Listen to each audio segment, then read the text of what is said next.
My name is Eric Wetzel, I did, didn't I? and I'll be giving a wedding toast. Before we get started, though, I'd really like to take this opportunity to thank the Irvins and the Faulkners for a beautiful wedding and a fantastic reception. So if we can give them a round of applause, I think that'd be fantastic.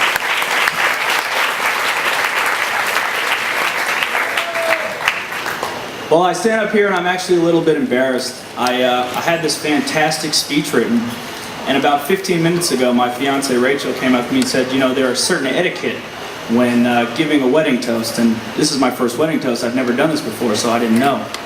And she said, you know, it's no big deal. It's real simple. You're not supposed to tell any lies about the bride and the groom. You're not supposed to talk about ex-girlfriends or ex-boyfriends.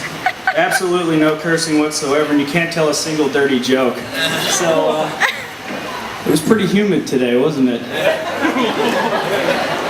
But if you don't mind, I think what I'll do is I'll tell a story about Dan and Lauren, and then just follow it up with embarrassing stories about Dan.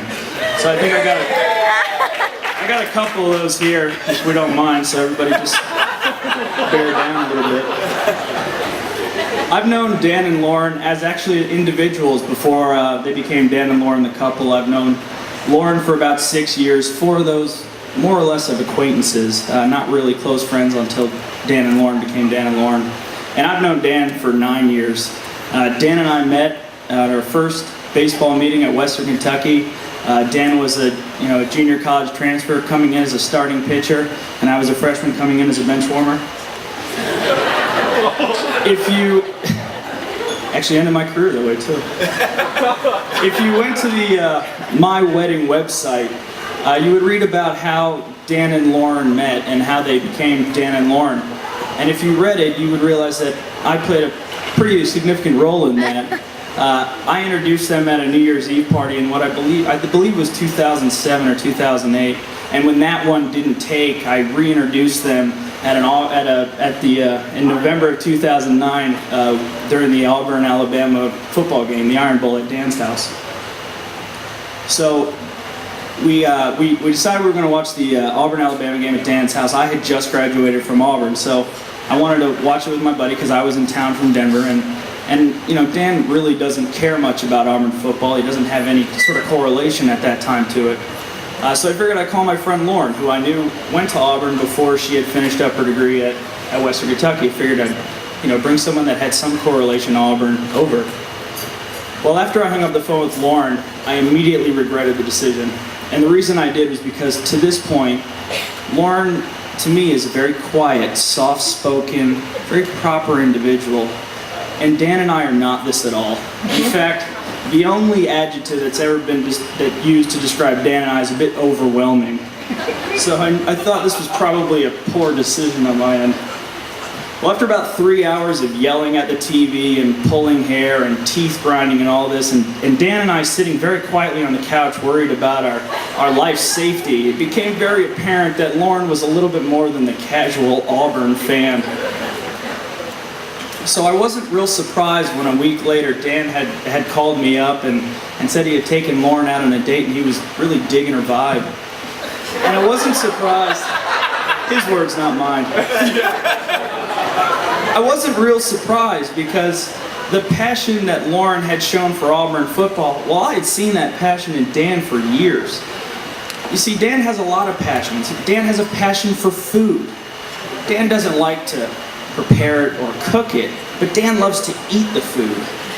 In fact, Dan is an accomplished competitive eater, placing 3rd in Crystal's Square-Off World Championships against such household names as Humble Bob and Sammy Page. His parents so proud of his accomplishments, and in fact, to date, if you ask his dad about it, he gets a little choked up about being able to speak about how well his son can eat the miniature burgers. Dan is also very passionate about the performing arts. Now I know what you're thinking. You're thinking, well, obviously, Eric, we can look at this individual and say, this is a man who loves his ballet. And yes, that is true. But it goes far, far beyond the ballet.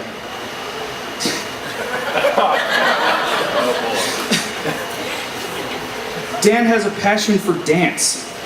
In college, within the first 10 seconds of the song Billie Jean by Michael Jackson, Dan had the incredible ability to disappear from a room and reappear with little more than tube socks and tighty whities on, tipping his invisible fedora and shuffling backwards in what could only be described as an awkward penguin-like moonwalk. Dan dabbles in singing, and in specific the art of karaoke. Even though his voice could send even the deafest of stray dogs running, his duets with Charlie King are legendary and draw crowds from anywhere from 2 to a half a dozen people.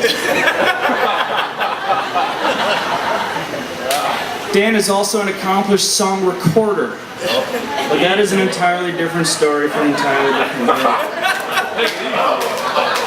That's a joke for about 10 of us out here.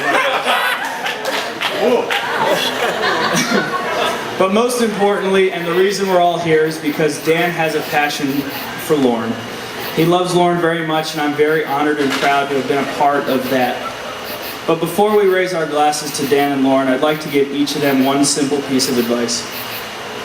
Dan, if you would look into Lauren's eyes right now, and just glare at her and look at your beautiful wedding and your beautiful bride, and remember this moment. Because on Saturday, November 24th, at a time to be determined by ESPN and ESPN's affiliates, in coordination with the Southeastern Conference, no matter how crazy Lauren looks watching the Iron Bowl this year, you can remember that this is what you remember her as, and you can always remember that. Lauren, you have an incredible individual on your hands, but your hands are full. So laugh a lot and keep a nice variety of wines and beers in stock, because you're going to need them. I love you both very much, and I'm very proud to be sharing this day with you. So if we could raise our glasses to Dan and Lauren, and cheers to Mr. and Mrs. Faulkner.